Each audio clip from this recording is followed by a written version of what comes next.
Жылдам ақпарат көріңіздер, хабардар болыңыздар. Сәлеметсіздер, қымбат көрермен, арнамызға қош келдіңіз. Әлемде және Қазақстанда болып жатырған соңғы жаңалықтарды алғашқы қатарынан біліңіз келсе, арнамызға жазылыңыз және лайк басуды ұмытпаңыз. Табысы аз қазақстандарға несие беру талаптар қатаңдайды. Ұлттық банк пен қаржы нарығын реттеу және дамыту агенттігі банктермен кеңес өткізді. Жиын барысында қазақстандықтардың қарыздық жүктемені азайту шаралары талқыланды.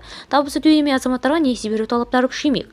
Қаржы нарығын реттеу және дамыту агенттігі банктерде қарызын қайтара алмайтындарға несие бермеу үшін азаматтардың төлем қабілеттілігін мұқият тексеруді міндеттеуді ұсынды. Сондай-ақ қарызын мерзімінен кешіккен қазақстандықтардың берешегі одан әрі арттыруға шектеуін енгізгісі келетінін жеткізді. Агенттік банктердің қаржылық тұрақтылығына теріс әсер ететін нашар несиелердің жиналуының алдын алу үшін қосымша шараларды қарастырады.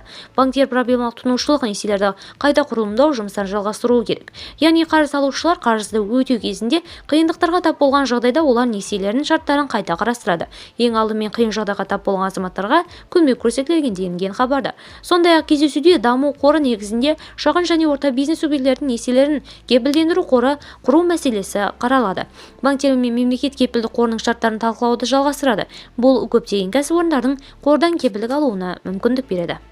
Видеомыз кеңінен таралу үшін лайк басып жақындарыңызға таратуды ұмытпаңыз, қымбат көрермен. Бізді бақылауда жалғастырыңыз.